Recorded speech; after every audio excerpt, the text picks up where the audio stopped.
Welcome back, everybody, to the Fantasy Hockey Hacks podcast, a proud member of the Heavy Hockey Network. I'm Devon Davidson, your host. With me, as always, Bruce Gunther. Hello. John Enns.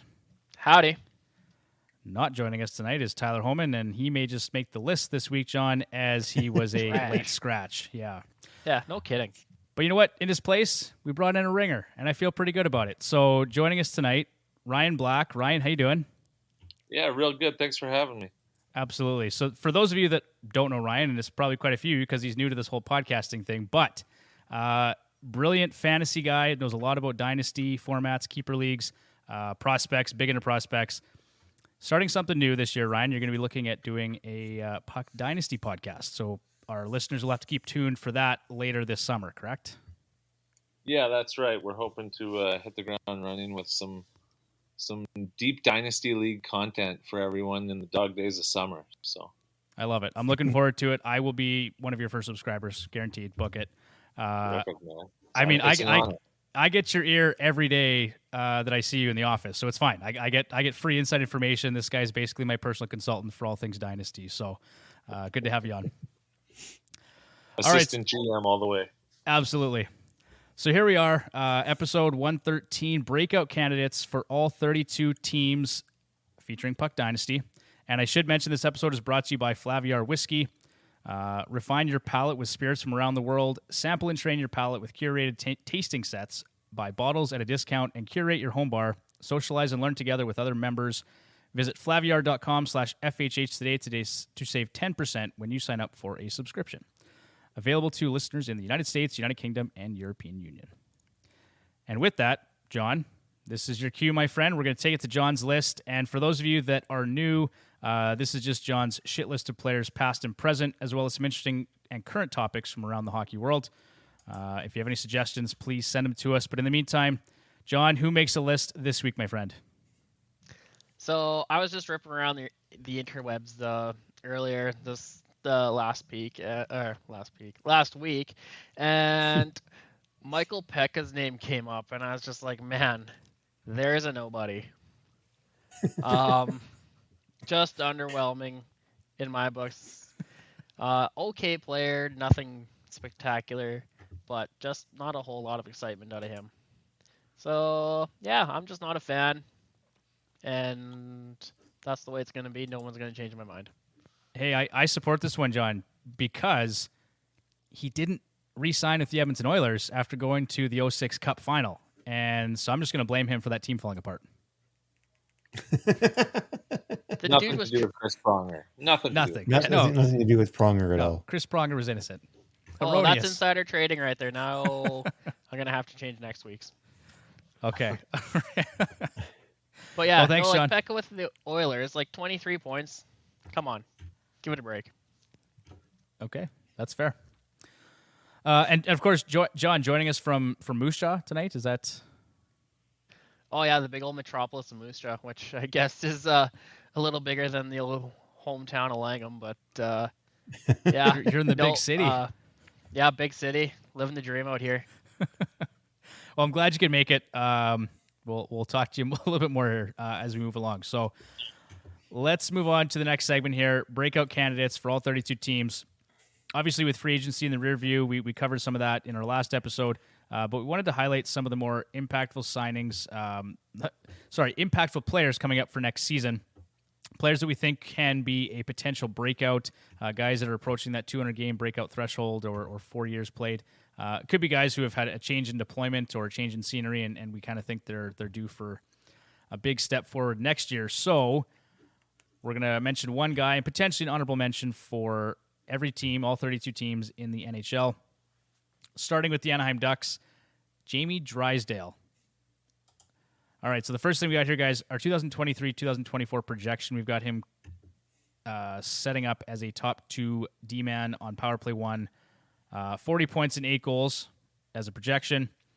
The addition of John Klingberg last season really hurt Drysdale's fantasy value. But now with Klingberg moving on to Toronto and Shattenkirk signing in Boston, there is a clear path for Drysdale to quarterback the top power play. They've got lots of talent there to work with in Anaheim, so I'm excited to see what he can do. Outside of Cam Fowler, who really isn't much of a power play guy. He had 14 power play points last season.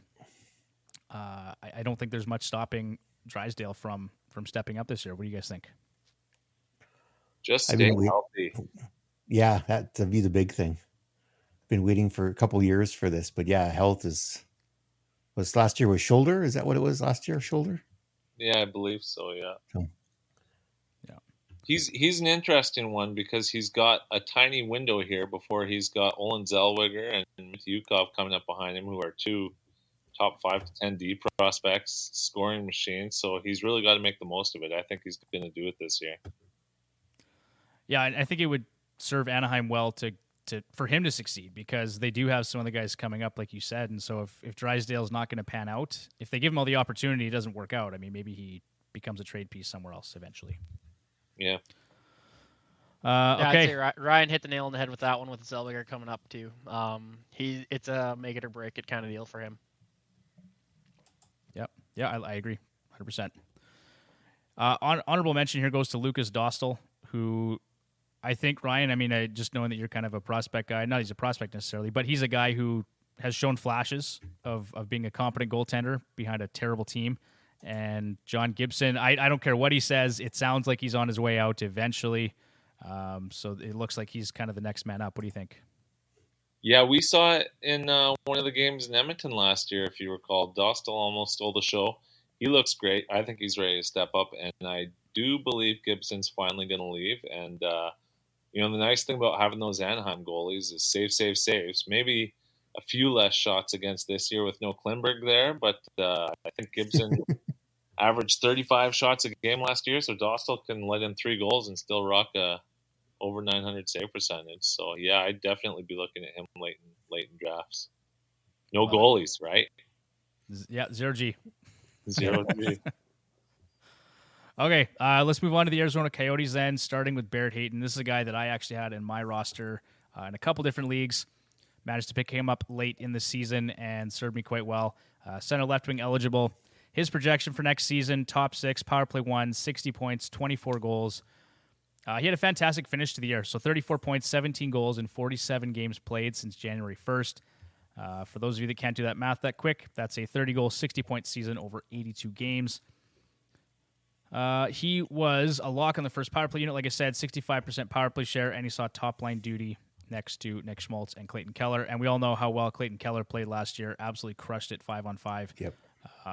Was he top in the NHL last year in 5-on-5 scoring? I think he was close, right? He was in the top 2 or 3, I thought. 5v5. I could be wrong. And if I'm wrong, we'll edit it out later. That's okay. But I'm going to check my stats on that. I know Clayton Keller had a really, really good year last year. He was up there, though. I remember him being up there. Yeah, I saw stats. Second half in particular, he was in the second half. He lit it up. I think he was behind only McDavid for a while there as far as total points for. Yeah, I think that's what. Yeah, for Christmas. Yeah. All right. So with 176 NHL games under Hayton's belt, he's approaching that 200-game breakout threshold. He's primed for breakout based on his deployment and his underlying numbers. There was only one indicator, and that was his team's even strength shooting percentage at 9.7% on the left wing lock regression meter. That may suggest that some production was boosted by luck. Everything else looks good. So what do you guys think? 60 points, 24 goals. Is that in the ballpark for Hayton? Bruce, I'll go to you. I think so. He looked good in the second half of last year. I don't see why he couldn't do it this year. Schmaltz has to stay healthy. That's been a problem for him. Yeah, 100%. But no reason why he couldn't. Okay. He sure looked good in those 2020 World Juniors. If he's, I think the 200-game threshold is really important for a guy like Hayton. I think that we saw glimpses a few years ago, and I think we might see that finally pan out this year for sure.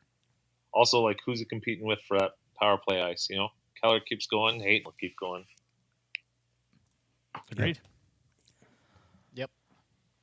Okay, let's move on to the Boston Bruins, starting with Jake DeBrusk, left wing, right wing eligible. I've got his projection at top 6, power play 1, 70 points, 35 goals. I think this is going to be his year to actually really bust out. We've got the retirements of Patrice Bergeron and David Krejci. He's going to be a lock in the top 6. Tyler Bertuzzi left. Taylor Hall got traded. So there's lots of room, I think, in the top 6, whereas it was a little bit crowded last year. He actually posted career highs in points with 50 and goals with 27 last season, and he is well past the 4-year, 200-game breakout threshold. But this finally feels, like I said, like his year to pop. So excellent shot volume, 3 shots on goal per game. He also ranked 30th among all skaters at 10.7 shots on goal per 60, right behind Conn Smythe winner Jonathan Marchessault, and Philip Forsberg. What do you guys think? Am I a little bit? Am I wearing my rose-colored glasses when it comes to Jake DeBrusk, or is 70 points and 35 goals, given the deployment, a reasonable expectation? I think so. It just doesn't matter who's going to play center. Is it going to be Charlie Coyle or what? Who's going to play center? Like they've got their top two center spots. They don't really have anybody to do that. It is ugly. Is it Zaka and Coyle? Is that kind of who they're looking at right now?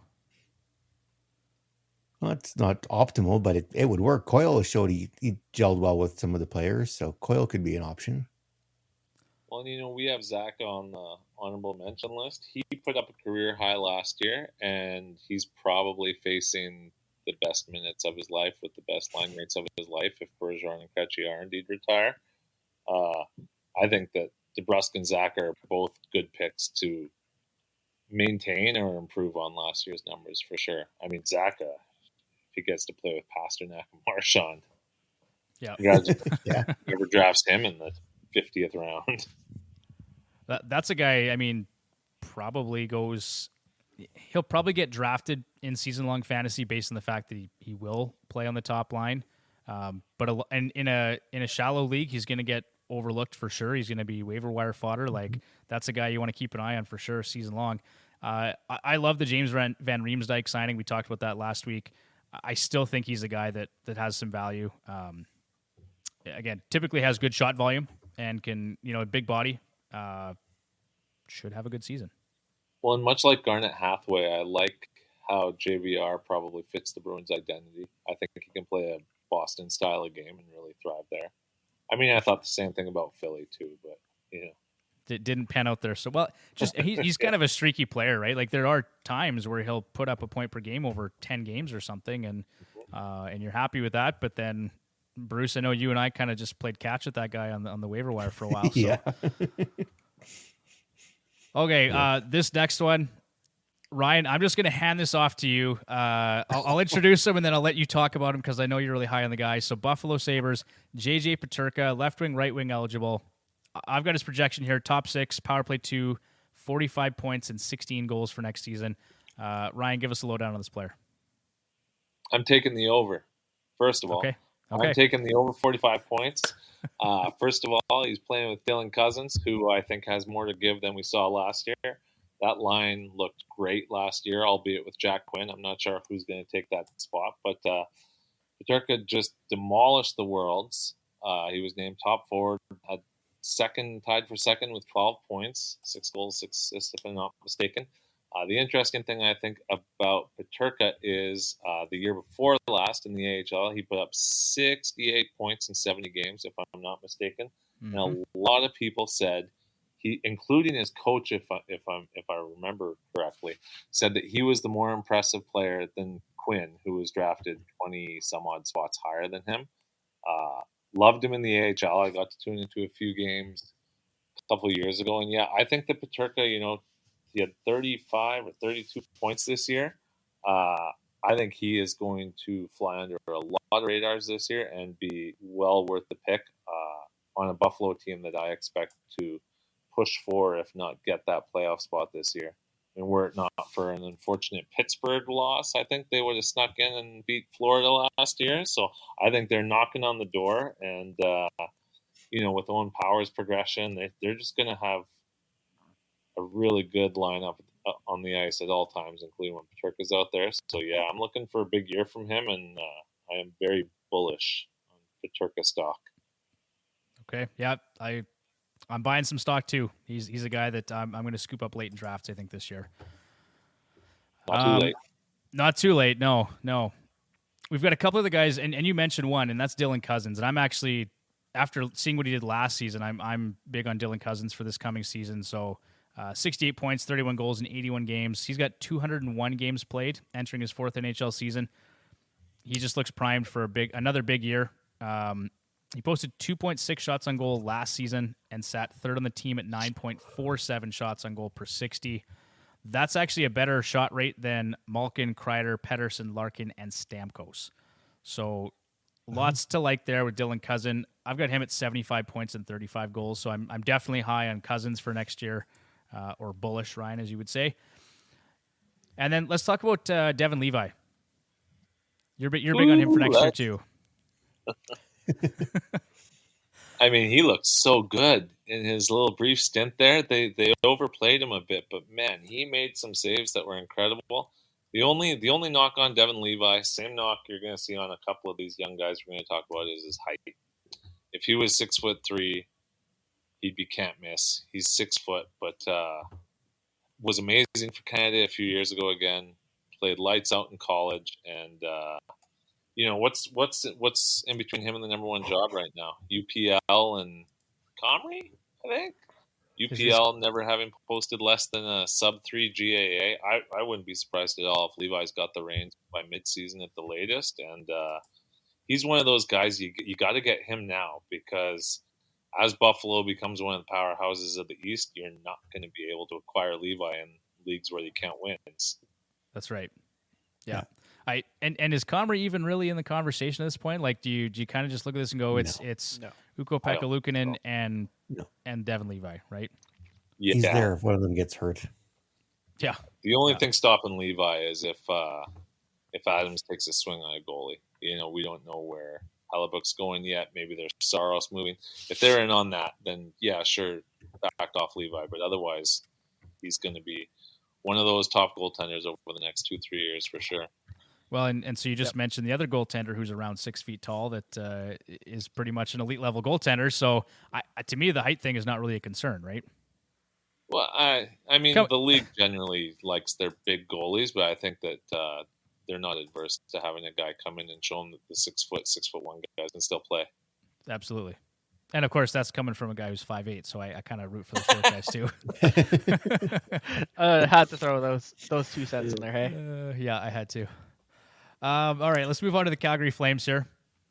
And we'll be honest, Ryan. I mean, and I know I'm probably preaching to the choir here too. There's not much love for the Flames on this podcast, but what? Oh boy! So we're gonna keep it brief. We've got Yegor Sharangovich, center left wing eligible. He's gonna play in the top 6, maybe the top 9, and I guess you'll have some insight here too. Just given that we're gonna talk about a couple other guys in a second here that may just take those top 6 spots or push Sharangovich a little bit farther down the lineup. So 50 points, 24 goals. The left wing lock regression meter shows Sharangovich was unlucky across the board this past year in New Jersey. His individual shooting percentage at 9.9% was down from last year's 14.4% and his career average of almost 13%. The Tevish was a touch low at 7.8%, but nowhere to go but up on his 0% shooting rate on the power play on 1 shot with the man advantage. Secondary assists per 60 at 0.40. We could see fewer secondary assists for him as well. And then, of course, we all know that Calgary's a mess right now. There's a lot going on in that top 6. There's a lot of players who are potentially not going to be back. So, trash. Ryan, trash, exactly. We talked about this last week, but Ryan, I want to get your thoughts on this. So, where do you stand on Calgary from a dynasty perspective, from a fantasy perspective, and then maybe mention those other couple guys we were talking about? Sure, yeah. I think from a dynasty perspective, Calgary has some really interesting guys. As far as Sharangovich goes, he got a lot of time with Eichel over the last 3 years, and I think 2 years ago he looked pretty decent. This past year, he lost that spot pretty much most of the season. So I think that whatever spot he has in the top 6 is very much available to be stolen by 2 guys I like a lot in Pelchier and Coronado. Pelchier had an incredible AHL year. Coronado, I think, is the type of player that you should be pairing with Huberdeau. He is a one-shot guy. He is a sniper. He is a find him when he's open, and that's what Huberdeau, I think, missed the most last year in Calgary. So I think that there's there is a chance that we see a polar opposite of what we saw last year, where what number is Pelchier and Sutter wouldn't even give the kids minutes. And I think this year we might actually see the kids steal those minutes and force them to play them. I'm not sure that Pelchier or Coronado gets all the way up to line one. But if I was Sharon Govich, I wouldn't be feeling too safe with those two chomping at my heels at all, because I like both those players a lot.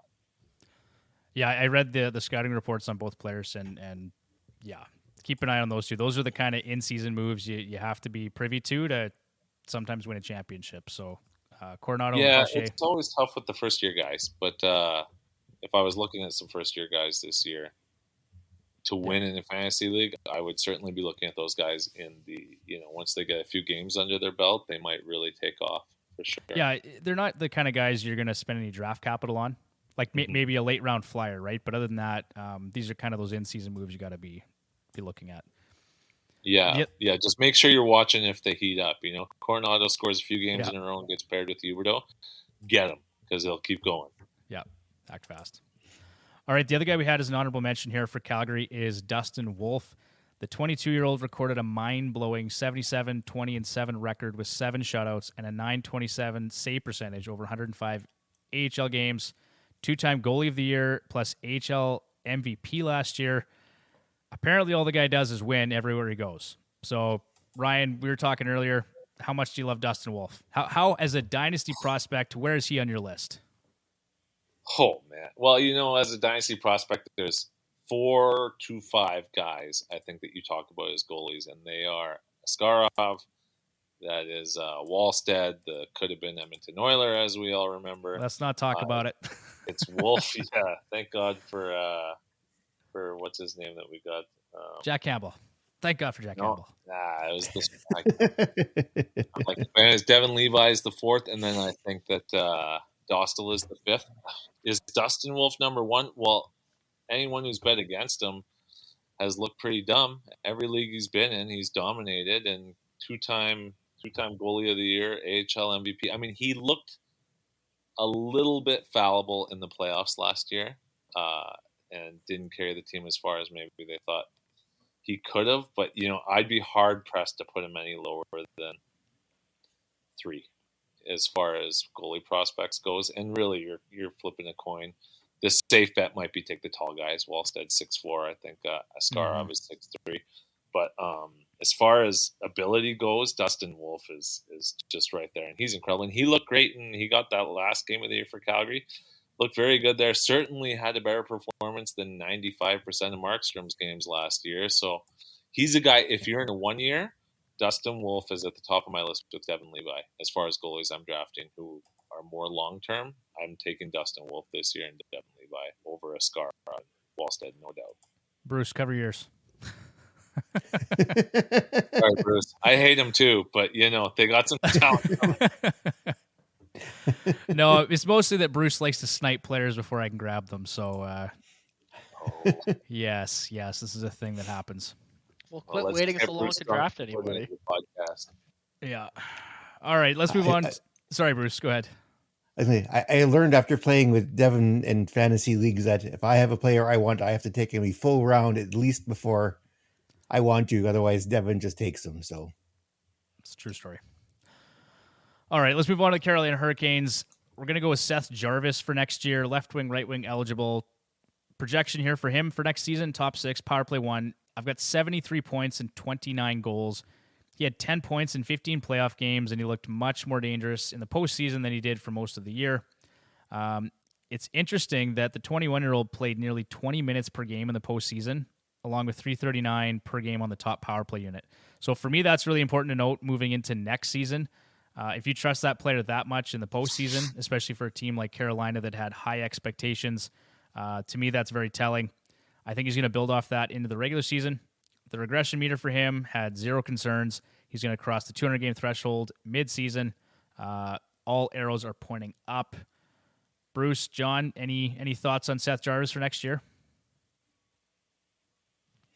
You basically said it there. It's nothing but up from here. Expecting big things out of him. So yeah, no, I like that one. How are we feeling, Bruce, about 73 points and 29 goals? I think he'll be close because I think a lot of this power, like all the stuff, the minutes he got in the postseason was because they were lost Svechnikov. Yep. So see when he's back, see how that affects it. But yeah, the way he played in the playoffs, he's definitely earned a bigger role on the team, and he'll see that. Okay. Could Ryan, be fun if they get Carlson too. Oh Give everyone God, a little bump, you know. I hope. That dude's trash. I don't think we were just talking about this. I don't think I that's agree, going to it's work out trash. well. I don't think that's going to work out well. It I didn't don't work like in San Carlson Jose. playing with Burns. Yeah, I think I don't like it for Carlson, but for a team like Carolina that struggles to score, it might be good for them. Sure. Yep. Yeah, agreed. Selfishly, we only look at this through a fantasy lens. And Yeah. No, as Carlson owners, screw that trade. He needs to go to Seattle or something. Oh, that would be awful. Yeah. All right. Let's move on to Chicago here. We're going to go with Lukas Reichel for next season. Left wing, right wing, eligible. Projection here is top 6, power play 1. I've got 62 points and 22 goals. He's going to line up with Bedard, either at even strength or on the power play or both, hopefully. And that alone makes him worth owning, obviously. He also put up 15 points and 7 goals in 23 games on a spectacularly bad Chicago team last season. That's a 53.25 goal pace. It is worth noting he shot at nearly 17% last year, so that's a number I'm skeptical of him repeating, even next to Bedard. But, I mean, crazier things have happened. He's yet to score on the power play. That's obviously going to regress positively at some point here. Low secondary assist totals and a high individual shooting percentage against high-quality opponents is also great. Needs to be a priority for next year. So, thoughts, Ryan? You like Lukas Reichel. We've talked about him lots. Yeah, I'm a big fan. I think that we saw it with McDavid. We see it with Matthews. Scoop up the wingers of those elite guys. Reichel might play center in Chicago, but Draisaitl will play center in Edmonton, and he does okay on the power play there. I think the word is out on Reichel. I think Dauber had him as the number 1 prospect before they released the new rankings. I don't know that you're going to steal Reichel anywhere, but I'd certainly be confident in. I think, what do we have him at? 62 points. I think that's a good number. He's going to get 20 some odd power play points playing with Bedard out there, and those are his minutes.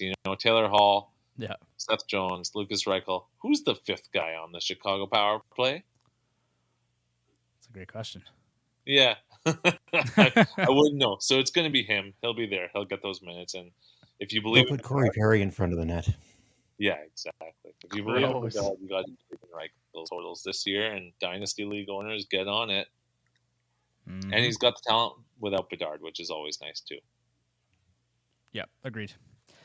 And Taylor Hall, do you have interest in Taylor Hall for next year? I think he should play next to Bedard. I think they're going to give him first crack at that left wing slot, are they not? Probably, yeah. I mean, and with Taylor Hall on that team, they're going to win the lottery next year too, right? So, we're all screwed by the Chicago Blackhawks pretty soon. Yeah, I like Hall. I mean, you and I are Oilers fans. We've seen what Taylor Hall brings. I think Taylor Hall will have a 70-point year again. I don't think he's got those New Jersey days in him anymore, but he'll be a good player to have as well. I don't think he'll be stealing anywhere. All right. This next one's interesting. We've got the Colorado Avalanche, Jonathan Drouin.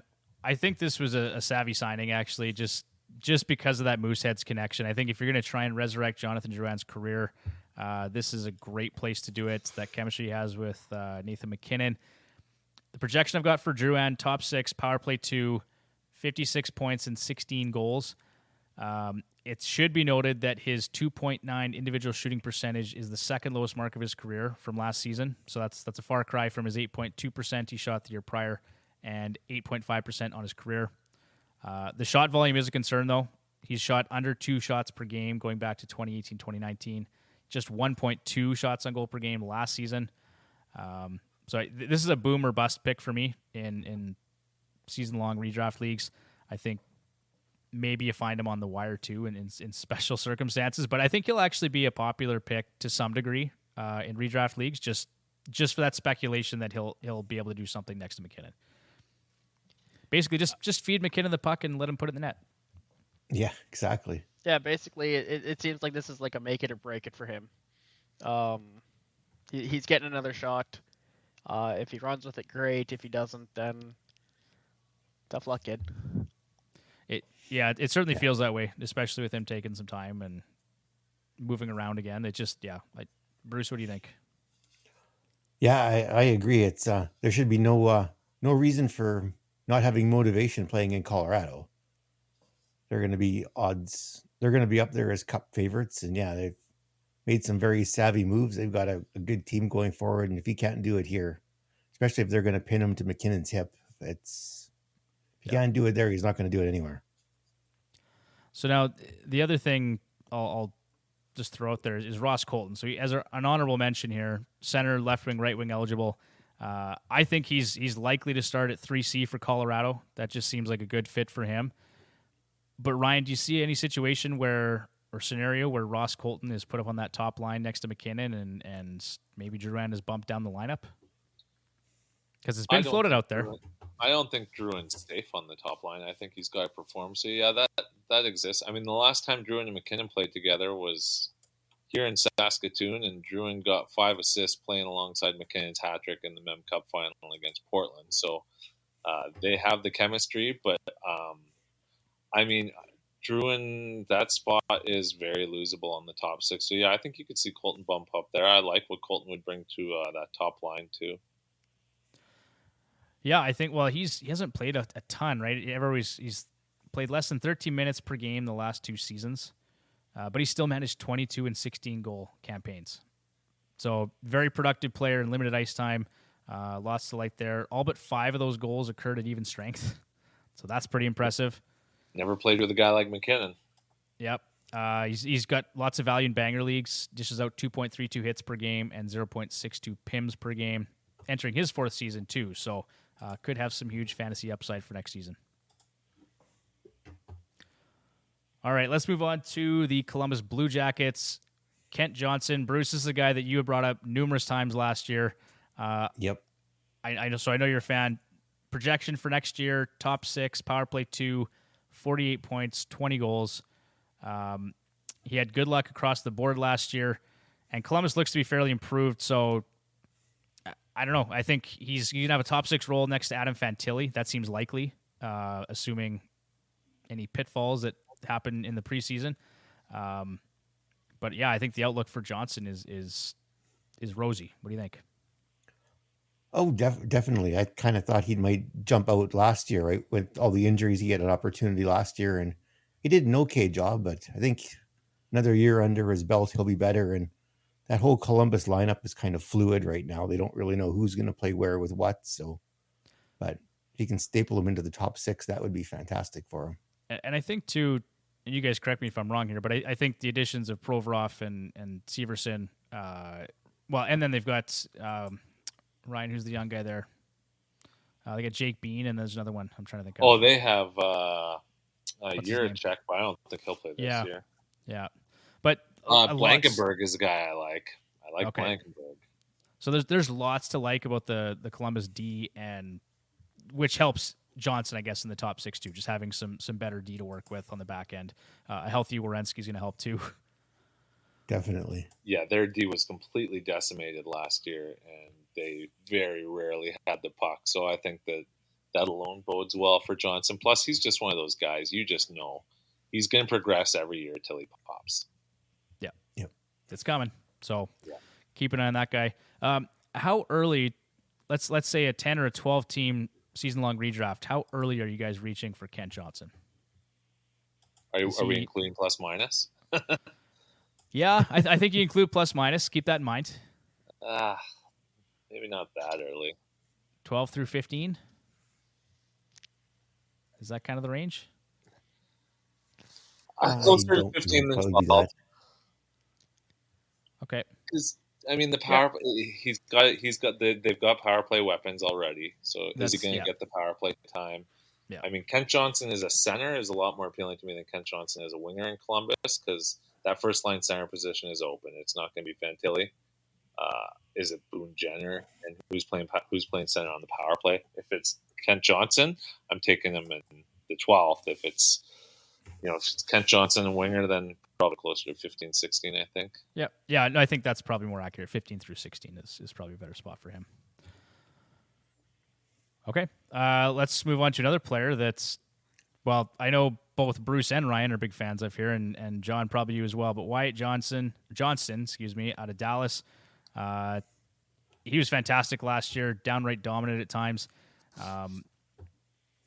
He was the best player on his line on many nights, Ryan, despite Jamie Benn playing well. 41-point, 24-goal debut season was impressive. It should be noted that he had a 15% shooting percentage. May or may not be sustainable. We'll have to keep an eye on that.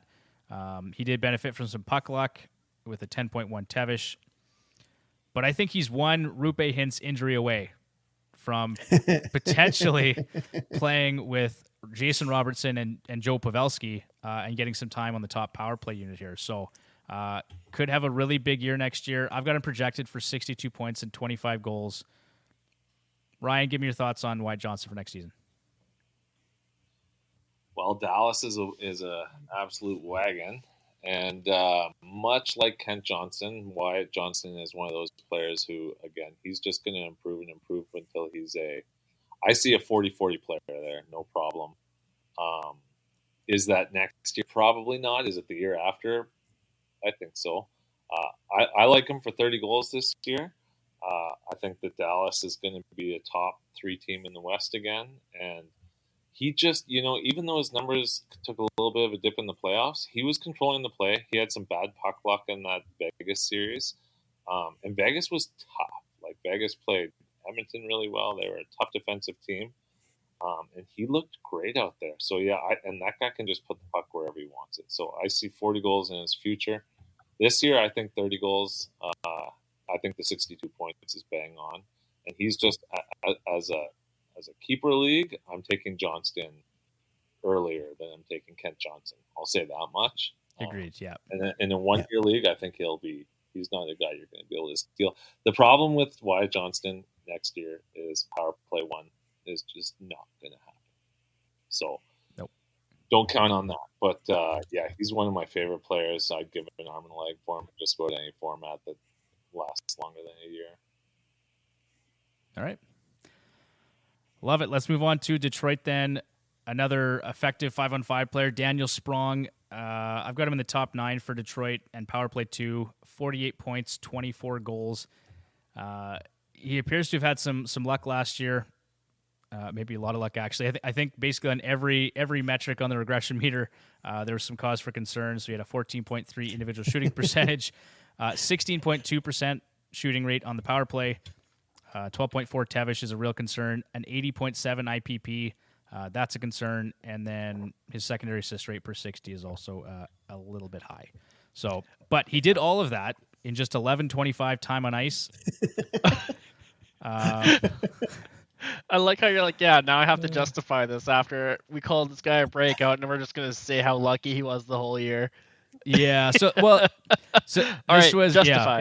Yeah. Justify it. So yeah, his deployment should improve in Detroit, though. I guess that's really what I'm looking at. So yeah, some of these regression metrics are going to affect his production, but he should see some more ice time. He should play with a couple productive players.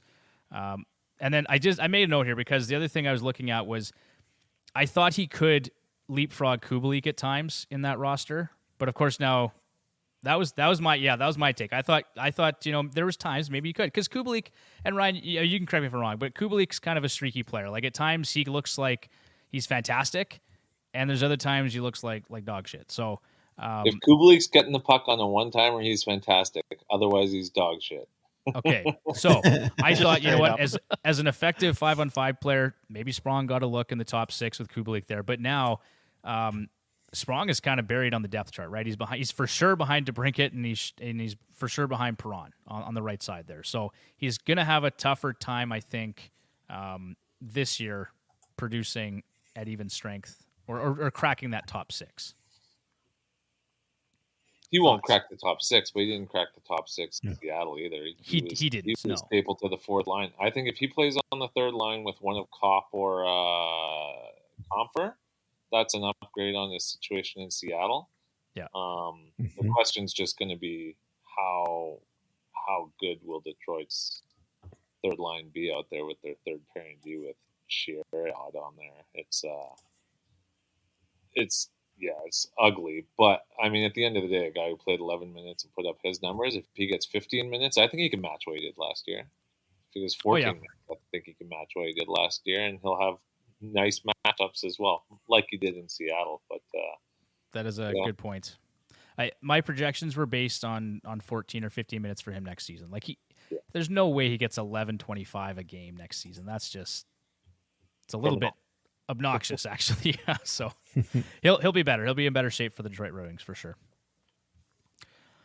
Okay, let's move on to everyone's favorite team, the Edmonton Oilers, and we're going to talk about Connor Brown, who, I mean, he's going to be in the top 6, very, very likely. He's going to spend the majority of his time, at least to start, with Connor McDavid.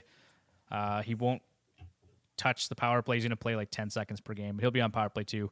But if he can stay healthy, I've got him marked down for 53 points and 21 goals. I like this. Was this Ryan? Was this you or Bruce? I don't know, but there's one simple calculation: player plus McDavid / Draisaitl equals more valuable player. That's just solid math. That sounds like my thinking. Yeah, no, that's totally a fair point. So obviously that connection, the Erie connection, is great. He had a career high 21 goals in 56 games. That's a 31 goal pace. So I think playing with McDavid, he should be able to at least match the 21 goals he put up a couple seasons ago. The question is just his health, how, as he speed-wise and lateral mobility and stuff like that, how is he getting around the ice? Can he keep up with McDavid? I have no idea. He played 4 games last year, I think, so if Pat Maroon can score 30 goals with McDavid, I'm pretty sure Connor Brown should be able to. Ding, ding, ding. Yeah, there you go. Yeah, it's Connor McDavid, right? There's always that consideration. So, well, and Brown brings an element that McDavid hasn't necessarily had in his wingers, and he's a very good two-way player. So McDavid, in theory, if Brown's going to be his guy, should have the puck a little more than he normally does. And I think Brown can learn a lot from watching what Hyman does, which is just stick your ass beside the post and let him bank it off you. That's that exactly.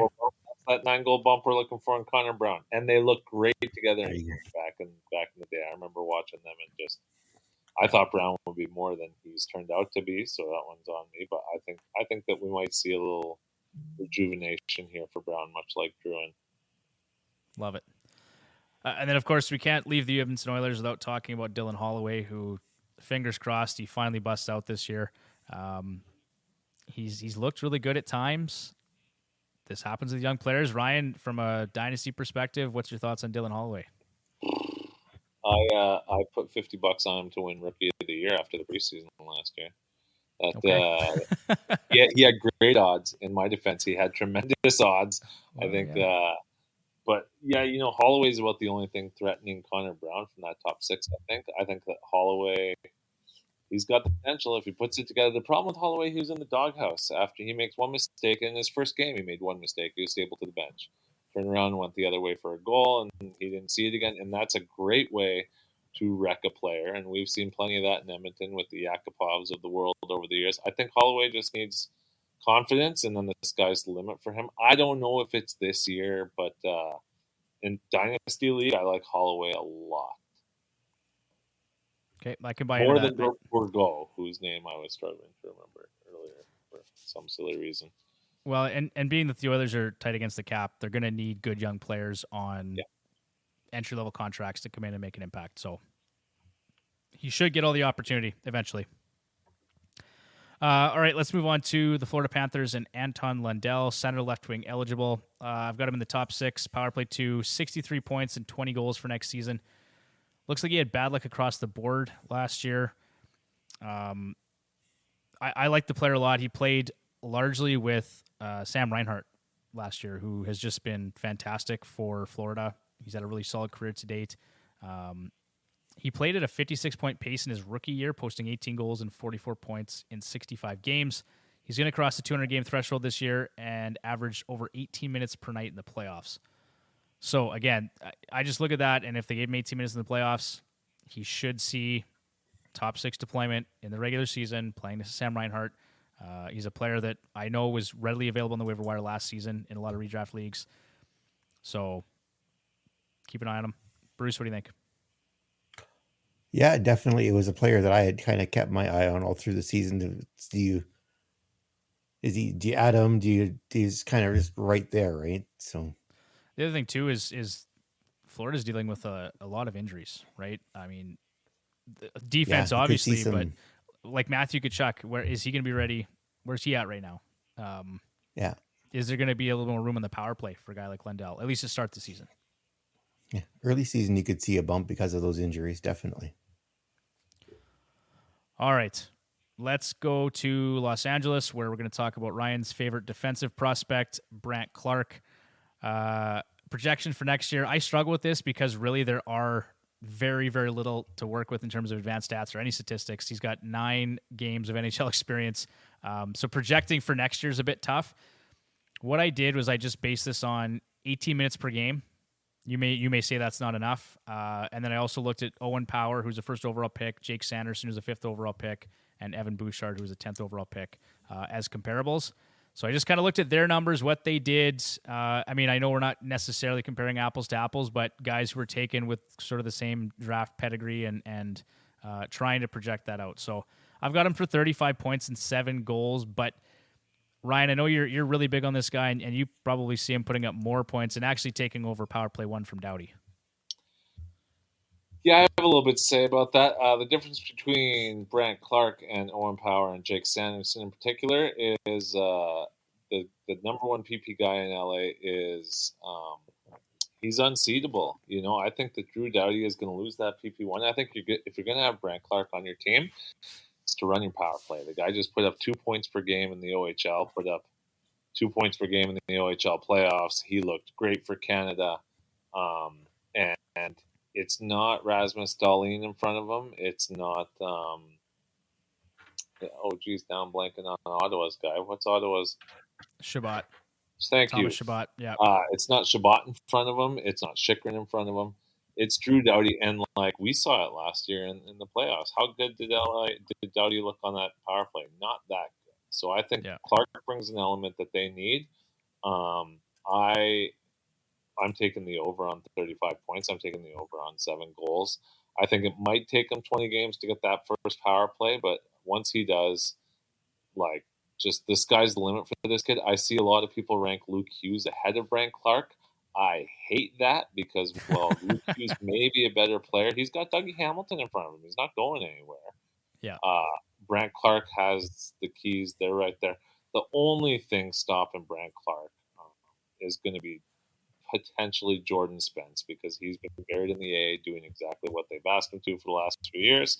Maybe they give him the shot first, but I don't think they will. I think it's going to be Brandt Clarke all the way. And apparently he looked very good on the last day of Kings camp here, rookie camp, after kind of coasting the first few days. But on day 5, he just annihilated everyone like a stud. So I like Brandt Clarke a lot.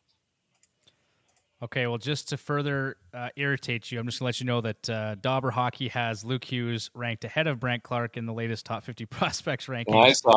I saw it. I will trade Luke Hughes for Brandt Clarke in a 1-year league 10 times out of 10, in a 2-year league 10 times out of 10. 3 years down the line, Luke Hughes is probably the guy, but how close is it going to be? They're going to be right there. That LA power play looks great this year. That's a scary team. We know it. Yeah. Let's not give him too much love. Nah, screw him. All right. And then I just want to give a quick honorable mention to Quentin Byfield, who I think we kind of, he's got to get there eventually, right? So this may be the year. Seems to be dragging out, but yeah, he'll get there eventually, hopefully. One day. Fingers crossed.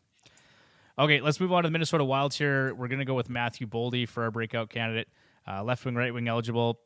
Projection-wise, top 6, power play 1. I've got him for 76 points and 33 goals. Bad luck everywhere except for IPP. which I think, Ryan, you mentioned this, but it makes a lot of sense because he's doing it all on his own on line 2. He's driving play for the Wild. Great second season, 63 points, 31 goals in 81 games. The shot volume improved significantly in year 2. 3.1 shots on goal per game, 10.2 shots on goal per 60, which is just outside the top 50. And that put him ahead of players like Alex DeBrincat, Mikko Rantanen, Kyle Connor, and Jared McCann. 128 games played.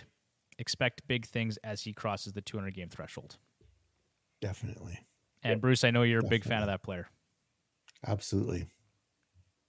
So I'll be marking that down on my calendar. So he'll be looking at the impact this year. The only thing stopping him is, does anyone know who Minnesota's second line center is this year? I mean, it's probably Joel Eriksson, like it always is.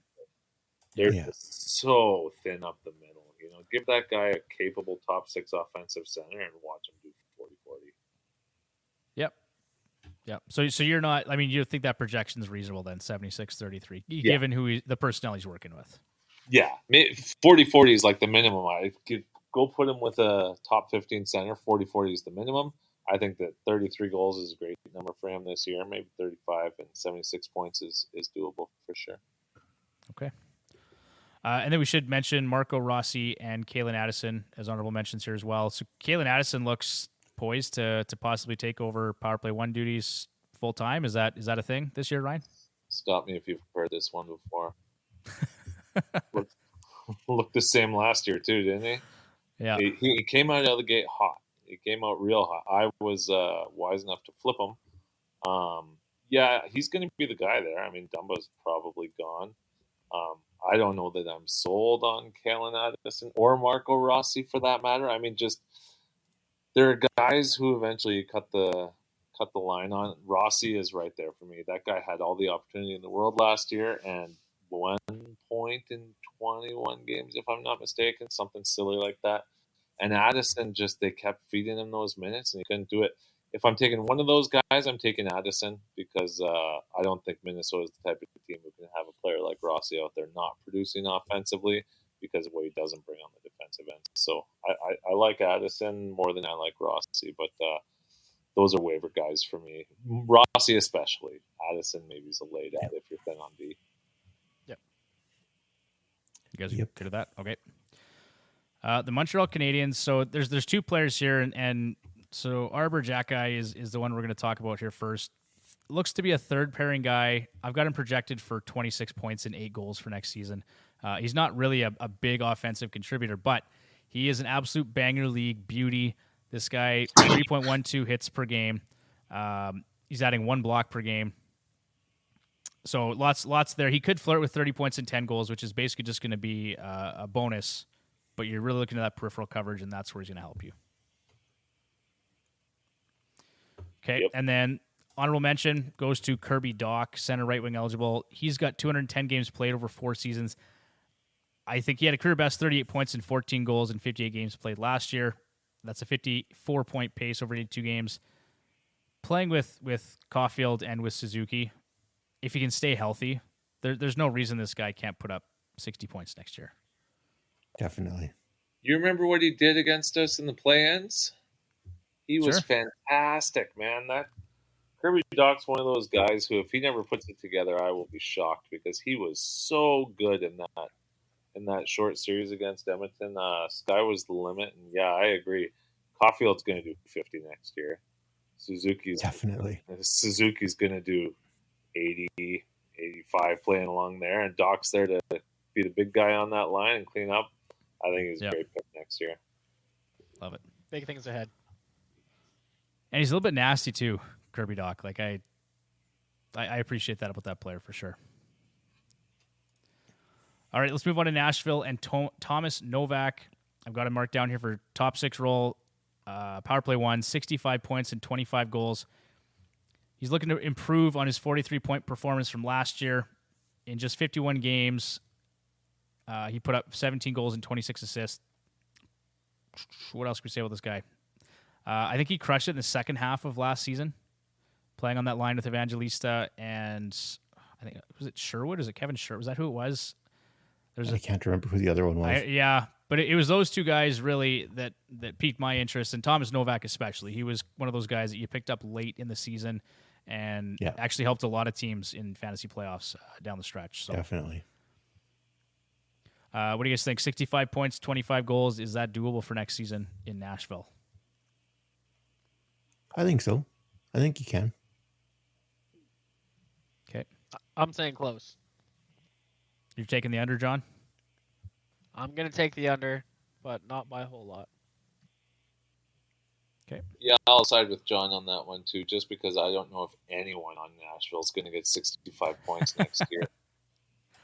But I mean, if you're taking a Predator, it's Josie, and then it's Novak and Flip, right? So, Yep. Yeah. Okay, let's move on to New Jersey, who is infinitely more fun to talk about. That top 9 is absolutely stacked. One of the most exciting teams to watch in the NHL right now. Luke Hughes, we gave him plenty of love a minute ago, but we're going to do it again just because Ryan's such a big fan. Top 4 role. I've got a power play 2, 45 points and 10 goals. I think, Ryan, you were a little bit higher on the goals. I think 15 was kind of your projection. yeah, well, the thing about Luke Hughes and the New Jersey Devils is that they are going to be the highest scoring team in the East next year, I think. So, playing on PP2 and on the second line D pairing, that inhibits him from maybe being that point per game, 70-point D-man, but it doesn't stop him from being a potentially 50-point D-man by any means. He looked great in the playoffs. He looked great for Michigan. He looked great for the United States, even when he was hurt in the World Juniors. Like, this guy just keeps going out there. I mean, is anyone willing to put any money on who the best Hughes is at this point? Because I'm not. Like, it could be any of those guys. They're all amazing. I'll take Jack Hughes right now. But Right now, Yeah. sure, but in 5 years, who do you like? well, we'll see. I go with the shot volume. That shot, Jack Hughes, the guy shoots the puck like nobody else, right? So I like Jack Hughes a lot, for sure. yeah. Yeah. Okay. What a difference a few years makes for that team, though. Unbelievable. Oh, wow. Yeah. Yes. Yeah. Well, and aren't we glad that now when the New Jersey Devils become one of the most winning teams in the NHL, it won't be such a pain in the ass to watch them like it was in the Yes. top days? Oh boy, Oh God, that was awful. that was painful. Oh, Patrick Eliash, like that. Just those names just make me shudder. Get the hell out He's of on here the with list, that. Yeah. He's probably Yeah. that whole damn team is on the list. except Marty B. Marty B gets.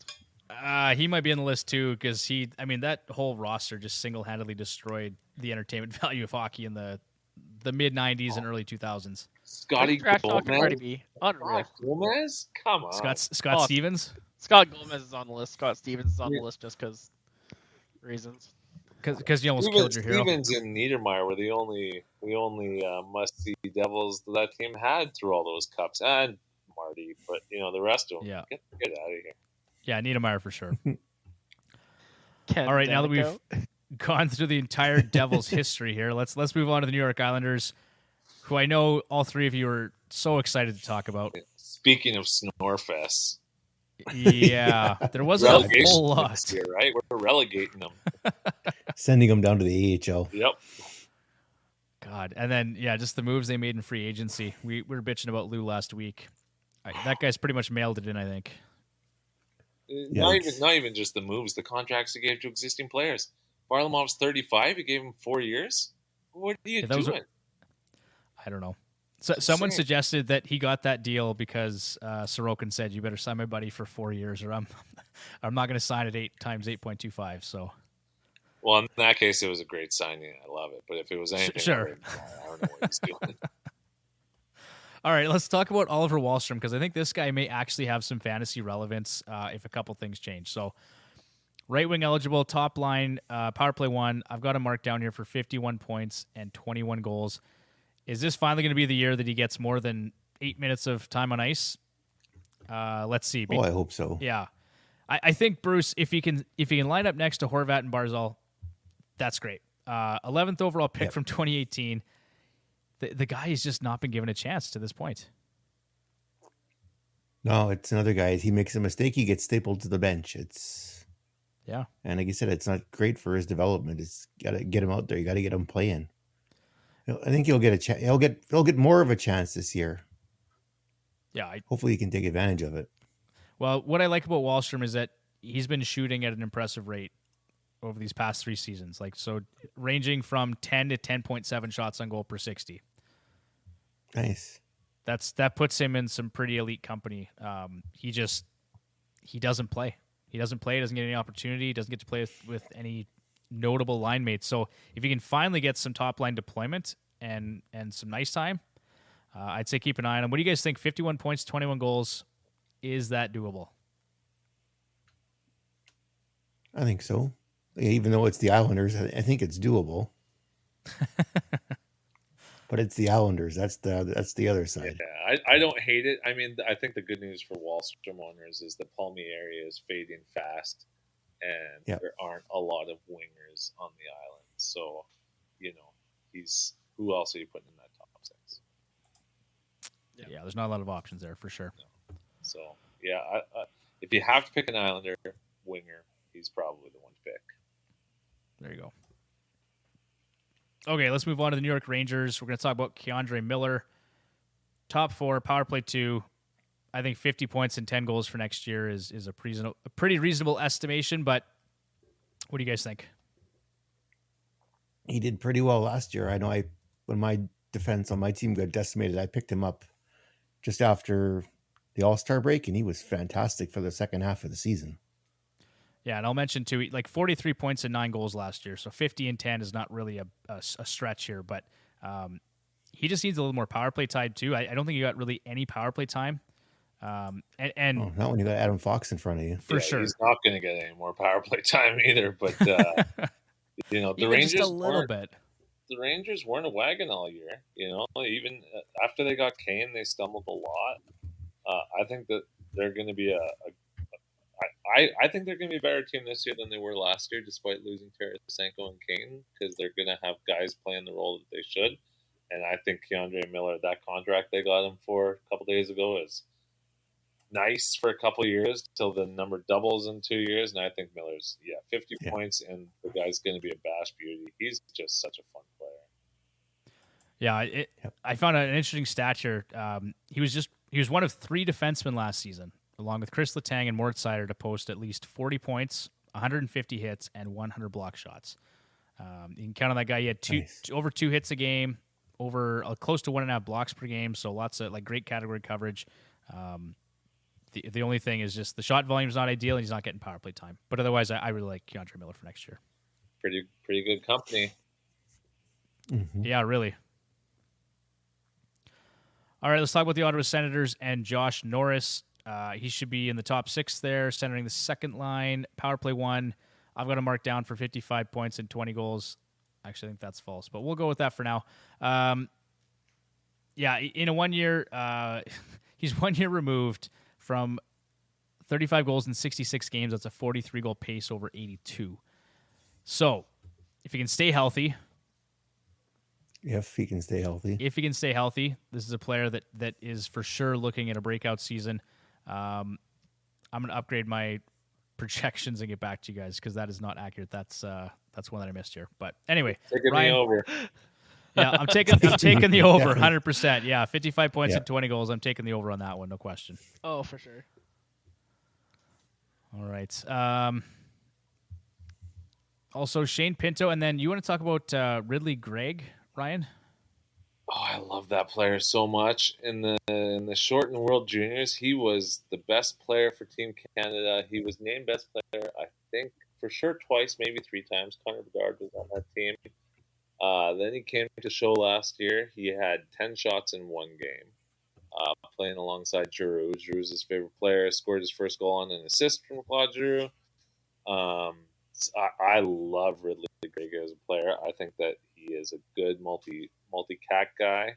The question is, can he sneak into that top 6 spot eventually?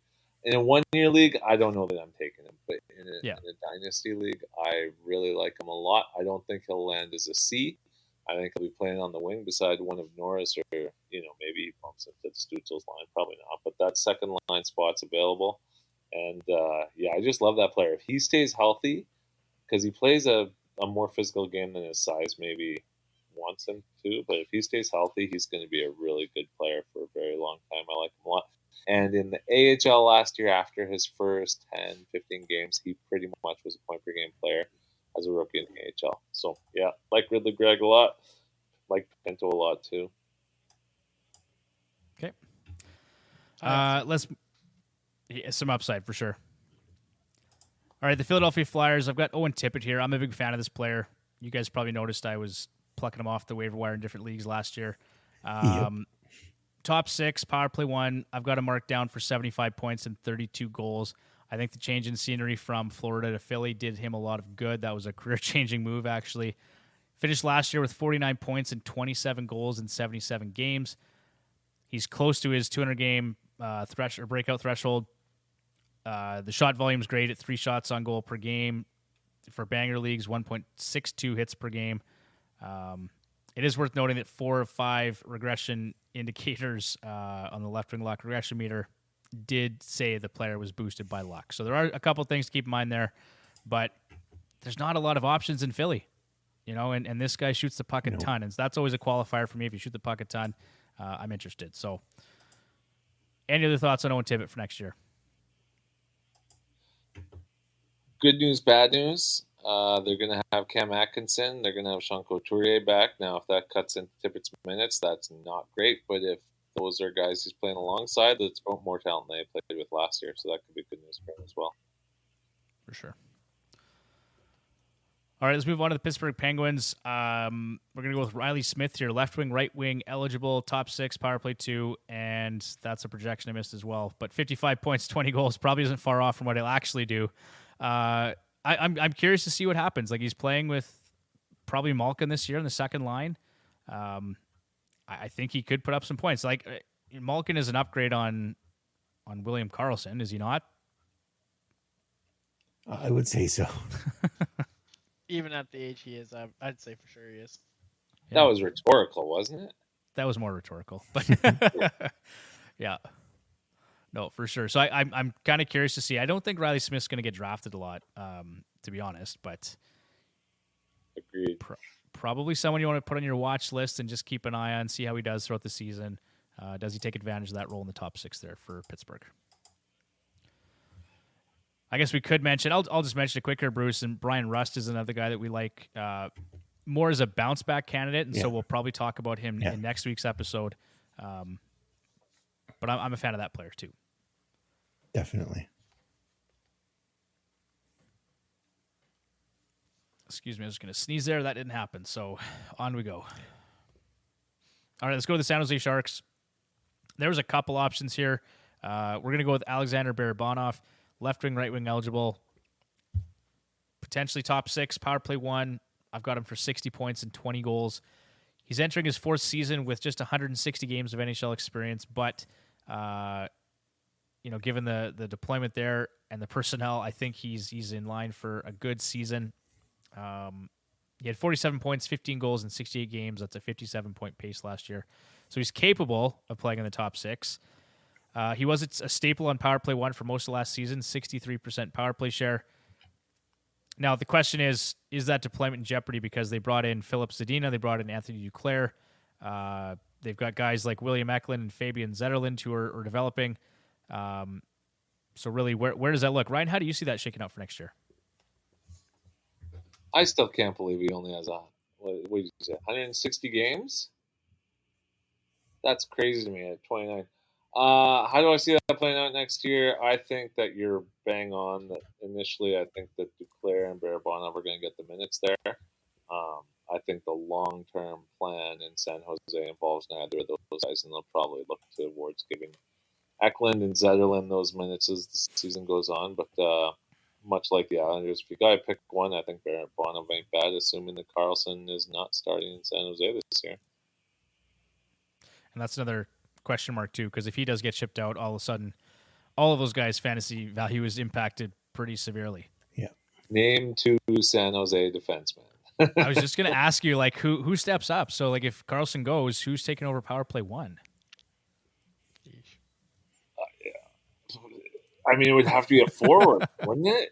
It's not going to be Mark-Edward Vlasic. I don't think that Malden guy they got from Jersey, he's not an offensive guy. I have no clue who plays the power play point position for San Jose next year when Carlson goes. No idea. That's ugly. That's just ugly. Yeah. Okay, let's move on then. The Seattle Kraken. Great first season. Those guys were, or second season, I should say. They're a lot of fun to watch actually at times. They a lot of Oilers, a lot of former Oilers on that roster too that were like, I shouldn't say a lot, but there's enough that you know what, Jordan Eberle, I like seeing him do well. Adam Larson, I like seeing him do well. So that's all great. They're a deeper team up front than I expected, right? They've got lots of guys there with potential. We're going to talk about Eli Tolvanen, left wing, right wing, eligible. I see him in a top 9 role, power play 2, 52 points and 20 goals. 27 points in 48 games with Seattle, a career best points per game, or power play goals with minimal luck. We got Geeky and Sprong leaving Seattle, so we may see heavier minutes for second and third lines, which that's great news for Tolvanen owners. Anything else you want to talk about there in terms of Eli Tolvanen? I think this guy, he was impressive to watch in Nashville at times, and he should do well here in Seattle. Oh, definitely. For whatever reason, whatever didn't work in Nashville is working in Seattle. Mm-hmm. Yeah, I think he's one of those guys who 5 years ago had a ton of value, and then we saw a little valley there in Nashville where a lot of guys cut ties with Ely, and then off he went to Seattle, and he looked great there. The disintegration of their fourth line bodes well for everyone in the top 9. I think in Seattle, not having Geeky and Sprung there is gonna, I think everyone from McCann to Tolvanen are all going to see a little bit of a tick in their numbers this year because of the lack of spread out minutes there, hopefully. McCann still seems to be a bit underrated. Like, he's not a secret anymore. 40 goals, but he's not a secret anymore. But it was like before this past season, he wasn't really a popular pick in fantasy. No. Well, him and Kempe are very similar in that regard, where when you play against them, you're like, holy crap, I am scared every time those guys have the puck. But Kempe had 40 goals and like 1 assist last year. The guy just, I mean, in all seriousness, I think he was closer to 60 points, but they just don't get the assist to make them really the must-have guys. But not a lot of guys are scoring 40 out there, and I think both Kempe and McCann are going to do it again this year, no problem. Yeah, I agree with that. All right, let's move on to the St. Louis Blues. Jacob Vrana. Bruce, this is your number one fan of the Jacob Vrana fan club here. So, top 6, power play 1, 55 points and 31 goals. What do you think of that projection? I think he'll do it. He's got to stay healthy and stay out of the, the substance abuse program, or what was it? He can stay out. If he can stay healthy, he'll be just fine. He shoots the puck a lot, which is good, and he'll get lots of opportunity in St. Louis. Yeah, he looks like he should be a lock on the top 6 and on power play 1. And lots to like about the player. I think shot metrics are good. 5-on-5, he's actually been very effective, right? Yeah. Okay. Let's move on to the Tampa Bay Lightning. Let's talk about Tanner Jeannot. No, don't do that yet, though. Don't do that. He wants to talk. I was waiting. We got to talk about. Oh, sorry. Yeah, that's right. My apologies. My apologies. Yeah, let's not. Okay, sorry. Yeah. You know, man, this guy. Okay, so here's the stat line real quick, and these aren't advanced stats. These are old school. I'm 42 years old, and I used to get my stats out of the newspaper stats. 40 games in New York, he had 5 points. He had 31 shots in 41 games. He put up a lot of hits. 31 games with St. Louis, he had 9 goals, 11 assists. Guy had, 39 shots on goal, 120 hits in those games and 20 blocks. This guy, if he keeps rolling the way he did in St. Louis, he is a must-draft player in banger leagues, I think. And I think that St. Louis has proven to be good to him. I mean, he was worth Pavel Buchnevich when he was traded from St. Louis. Went and died in New York and then came back and just kept doing it again. So at this point, I don't see a lot of reason to bet against him. And if you're in a cap league, get this guy. Because he makes nothing and he's putting up 4 hits a game and 0.66 points per game right now in St. Louis. And that third line looks all right out there. Okay, there you go. Now we can go on to Tampa. Now we want to Tampa. Okay, thank you, sir. Tanner Jeannot, projection for him, top 6, power play 2, 50 points and 25 goals. He's 1 year removed from a 41-point, 24-goal season in which he collected 130 PIMs, 318 hits, and 64 blocks in just under 16 minutes of ice time. Tampa's obviously thinner up front. I don't think it's a stretch to suggest that Jeannot sees larger amounts of ice time in the top 6 this year. He's got to improve his shot volume, though, just 1.4 shots on goal last season. There's a couple things to suggest some positive regression. 5.6% shooting percentage, 21.7 and 19.4% in years 1 and year 2. Another 20-goal season should be no problem, in my opinion. So what do you guys think? Tanner Jeannot, 50 points, 25 goals. Deal. I think it's going to depend a lot on his deployment. A lot. Mm-hmm. I don't know if I see him creeping into the top 6. Okay. He fits more their third line, fourth line thing. From you look at the way their cup teams were Sure. put together. Yeah. He's more of a third line, fourth line guy to Tampa. So I don't know if he gets there. I'm looking at the current lineup right now. So you got Stamkos, Point, Kucherov, Hagel, Cirelli, Sheary, Esamont, Paul, Jeannot. And then on the fourth line, it's just you got Josh Archibald there, Luke Glendening. Like I'm just looking at it going, Tanner Jeannot could absolutely play on the right side next to Cirelli and Hagel. Like there's no reason he couldn't. He could. That's fair. So that's like my Esamont. opinion. And I guess another thing that maybe they consider, maybe they don't. I believe he was the first player to ever be traded for a first, second, third, fourth, and fifth round pick. So there's some investment there for. Well, I mean, in all honesty, Cooper's gonna want to make Breezeball look good.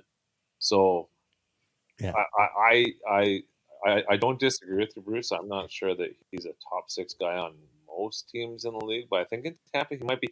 Another thing to remember is when he came over in that deal last year, I believe it was reported he had broken finger or broken hand, and then he broke his foot in the playoffs. So we didn't get the Tanner Jeannot we got in his rookie year in Nashville. That's true. I like the projection. I think it's good, and I think when you're talking hits too, like this dude was one of the scariest guys in the league his rookie year. So he was. Yeah, I think that we might see that guy again, and man, Tampa could really use. Colton's gone. They could use this next maybe overpriced in the trade market guy coming in and bringing some attitude to that team. I like it. Well, and Killorn's gone too, right? Killorn's another guy who wasn't a big fighter necessarily, but he was kind of a sandpaper type guy. And he was a power play guy. Right. So those minutes are going. Yeah. So there you go. Let's talk about another guy who's a little bit frustrating to play against, and that's Tyler Bertuzzi for the Toronto Maple Leafs. I've got him projected top 6, power play 2, 67 points and 33 goals. In 2021-2022, he had 62 points and 30 goals in 68 games. That's a 75-point pace. This last year, big disappointment, obviously. He only appeared in 50 games, 30 points, 8 goals. He did look more himself, though, after joining the Bruins, putting up 16 points and 4 goals in 21 regular season games and 10 points and 5 goals in 7 postseason games. His shot volume was a career best in the playoffs at 3 shots per game and 10 shots on goal per 60. For Banger Leagues, it was a healthy 2.57 hits per game. Obviously, 7 games is a small sample size, guys, but and he did shoot at 23.8% in the playoffs, so obviously we know nobody shoots above 20% season long. But really the bottom line is this. Playing next to Austin Matthews and Mitch Marner, 2 elite fantasy producers at even strength, he's going to have a good season. And if he's healthy, maybe he does put up that 75 points that he was on pace for a couple years ago. Are you guys taking the over-under? Am I out to lunch? What do you think? If he's with Marner and Matthews, he'll go over that. For sure. I could probably put 50 points up, and I can't skate next to those two. So if he sticks with them for the season, he'll go over that. I have more of a question than a comment. Are we obligated on this podcast to talk 60% more about Maple Leaf players than any other player? Because that write-up was fairly long-winded. You don't get TSN sponsorship dollars here, man? Because that was the TSN treatment all the way. I agree with Bruce. I think 65, 67, 70 points with Matthews and Martin is the no-brainer. For sure he's going to get there. Yep. Assuming to answer your question, no, we're not obligated to talk 60% more. That for was Toronto Maple Leafs, voluntary? Yeah, you know what? I'm sorry. It kind of got out of hand there for a while. But dude, I almost fell asleep. But that's because I fall asleep listening to the Leafs all the goddamn time. Here, we thought you were a Leafs homer. Not at all. Not at all. You know, I kind of, but I felt obligated to actually point out that I think Tyler Bertuzzi was a good signing for the Toronto Maple Leafs. Like, a lot of people hated what Toronto did in the free agency, but I don't know. I think this guy can be effective next to those two players. Whatever. So we'll just hated Klingberg, but that Bertuzzi signing was nice. The Domi signing's fine. I don't know why Toronto is bringing in soft D-men who can't play D in the Eastern Conference, but they did well up front, considering they lost Ryan O'Reilly and Michael Bunting in the process. I think that they came out pretty even there, but I don't understand their defense at all.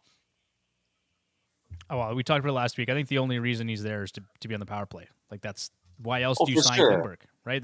For sure, but the guy just gets absolutely dummied on defense, and Toronto doesn't need more of that. I mean, no. You can, I'm sure you know this, but you dig up John Klingberg's defensive metrics in Anaheim, which was one of the worst defensive teams in years, and he was the worst defenseman on it. Like, it was, he made a bad team worse. And I just think that if you're Toronto, you're going to put that guy out against any one of Tampa's lines. That's a mistake. So, anyways, I could go on about Klingberg. I think Bertuzzi is a great signing. Good for him, cashing in on 1 year. That's a great, it's a great fit for both of them. And 70 points for sure. And he's going to get the bag next summer when the cap goes up. So, not in Toronto probably, but somewhere. Yeah. Okay. We won't go on about Klingberg. Let's talk about the Vancouver Canucks and Anthony Beauvillier, left wing, right wing eligible. A daily faceoff anyway has him lined up next to Elias Pettersson and Andrei Kuzmenko. Excuse me. He did spend the majority of his time last season with those two players, so if we see more of that this year, I've got him projected, like I said, 57 points, 24 goals. That seems like a pretty reasonable projection given those line mates, no? Definitely. I actually picked him up shortly after he was traded to Vancouver, and he did quite well for me in the second half of the season. Right there with you, Bruce. He was crushing it there, especially in the first half of his tenure, but he did well. Yeah, definitely. Okay, and then Ilya Mikheyev, left wing, right wing. He's entering his fifth season at 192 games played, so he was on a 50-point pace in each of the last two seasons.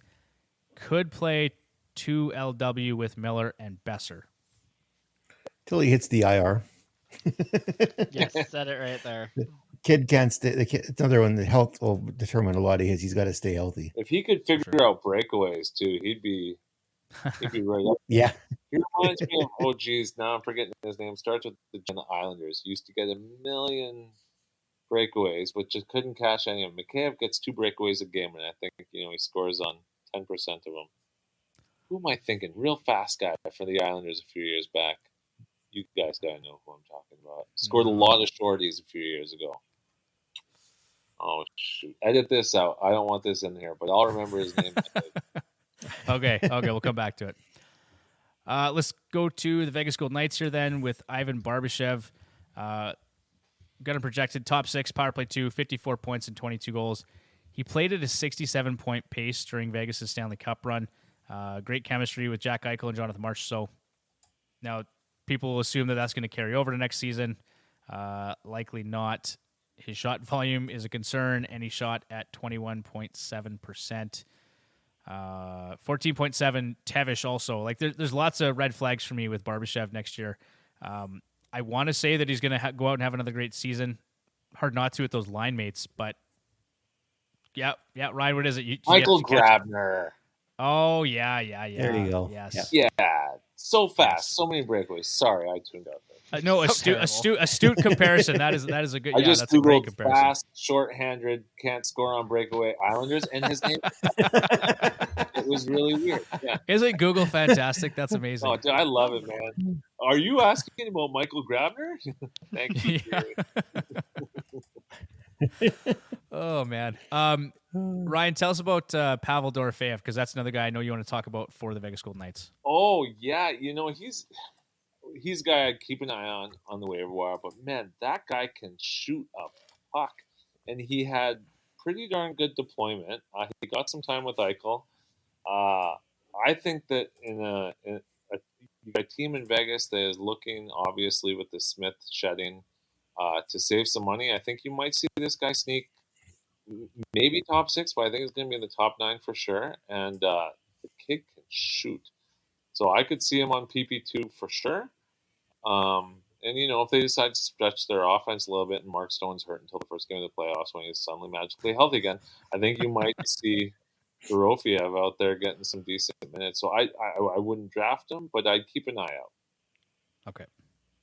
Good advice. Yeah, you sound like a true Oilers fan about the Mark Stone point. Yeah. And I think people talk too much about the Leafs. Could I be any more Western Canadian? Nope. Prerequisite. All right. Let's talk about Rasmus Sandin in Washington. Top 4 power play 2. I've got him for 45 points and 8 goals. He posted career highs last season in points, goals, time on ice, hits, and blocks. He remained effective after he went to Washington, posting 15 points and 3 goals in 19 games, although much of that production occurred while John Carlson was on the shelf. So that's obviously going to hinder his production next year, but I think as sort of a depth D option in fantasy, there's some value there. I think Carlson's been pretty durable in his career thus far, but that was a pretty nasty injury he had last year. Not one that you expect to repeat very often. So take that for what it's worth, but I think Sandin can be effective again in Washington to some degree. What do you guys think? 45 points? I don't know if he'll get that far. Maybe a touch high. Close to 40. Yeah, I like him for 40 as well. Maybe 10 goals, though. Okay, so we're somewhere in the ballpark then. All right, and then let's go to our last guy here, Gabe Vilardi for the Winnipeg Jets. I really like this trade. Ryan, we've talked a little bit about this trade off air. I think Winnipeg made out great, especially considering that PLD did not want to be there, so this is great value for them. A bit of a coming out party against the Oilers in the playoffs. I hadn't watched him a ton, but in that series I watched him closely, and he was in everything. He was causing trouble for the Oilers left, right, and center. So he's going to cross the 200-game mark this year. Big power forwards can take a little longer to hit their potential, for sure. That's a great point there. Top 6, is he going to get power play 1? There's no Blake Wheeler in Winnipeg. There's we know maybe that a it ain't going to be Ehlers, right? For some reason, they never give Ehlers PP1. So you got Vilardi, you got Connor, you got Morrissey, and who else is filling it out? Shifley's still there. And again, I think they're going to try and try and make Chevy look good by getting that guy, that trade acquisition, the big piece of the 4 they got back. They're going to put him in a position to succeed. So yeah, I like him a lot. I think that 60-point projection might even be a little bit under where I'd have him. And I do think that the big guys take a little longer to hit it, but man, he sure looked like he hit it in that series last year. He keeps going like that, he's going to be a handful, and that's going to be a great deal for Winnipeg. Love it. All right, guys. Well, there you go. That's everybody. That's our 32 breakout candidates for all 32 NHL teams for next season. Thanks for being here, Ryan. Thanks for your time, man. Really appreciate you hanging out with us and talking about hockey for a little bit. Thanks for having me. That was really fun. Of course. Anytime, we'll have you back more throughout the season. We'll probably make it a regular thing or semi-regular thing. I'd love to have you come on and talk a little more Dynasty because we don't really cover a lot of Dynasty on this podcast, so it'd be great to kind of fill in the gaps a little bit. No, we do not. Don't think I didn't see that we skipped over Matthew Phillips. Watch out for that guy. Okay, there you go. In true Dynasty fashion. Love it. Where can our listeners find you and anything else you want to plug? Go for it, my friend. Right now just on Twitter. We're Puck Dynasty at Dynasty Puck. Talking a lot of Dynasty. I like to talk about contracts. And we will have a good friend of mine I grew up with and I are going to be doing a podcast here coming up. Hopefully we're going to get a couple episodes out this summer. Just something to kill those, like I said, the dog days. You want to talk about deep keeper leagues. You want to talk about guys 3 to 4 or 5 years from now, that is bread and butter. That's where him and I live, and I could talk about those guys forever. Sometimes I'm too high on them in these 1-year situations, but can't change who you are. So, yeah, and hopefully back on here again. This was really fun. Awesome. Yeah, anytime. You're welcome back for sure. And then for us, if you guys want to find us on social media, on Twitter, it's at FHHacks, on Instagram, Fantasy Hockey Hacks. And of course, as everyone's doing, we're also on Threads. So if you want to jump over there and find us, I'm actually really enjoying the platform. Just for those of you that haven't jumped on yet, it doesn't have all the same features as Twitter, but it still has its place. It's going to get better. Just be patient. And then next week, of course, we're back with our bounce back candidates. So that should be a lot of fun. I think we've actually got Blake Creamer joining us next week was NHL Fantasy Today. Now he is a regular contributor for Apples and Geno's Fantasy Hockey. So should be a lot of fun. Keep an eye out for that. And we'll see you guys all next week. Thanks, guys. Good night. Bye, Felicia. Take care.